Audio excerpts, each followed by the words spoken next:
Look at the arc of history over the last couple thousand years. That isn't what's happened.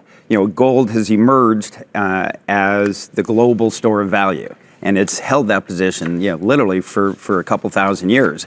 That's an awesome run. We now have something that we think is functionally much, much better. So we would expect over time, not in a day, not in a week, not in even 5 years, but we would expect over time for some of the people using gold as a store of value to switch to Bitcoin. Yeah, and we had Brian Kelly on the other day, and I don't want to offend certainly any of our listeners or viewers out there, but he kind of basically suggested that the nervous money is going out of Bitcoin. The people who maybe bought, who just can't handle the swings, they're down, they're kind of surrendering, a little bit of a capitulation.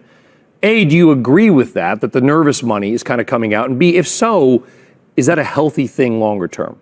Sure. Obviously Brian is knee deep in Bitcoin, so he really has his finger on the pulse of what's going on. But we really think that this isn't something that's brand new. This is in terms of being different, right? We see new assets come, junk bonds. If you take a look 40 years ago when Milken created junk bonds, it was extremely volatile, like we're seeing with Bitcoin today. A lot of people said it was a scam. 40 years later, it's the same as everything else. We think Bitcoin is just going along that same trajectory. Any new asset in its early days are extremely volatile. Nobody knows how to price it. And that's exactly what we're seeing with Bitcoin today.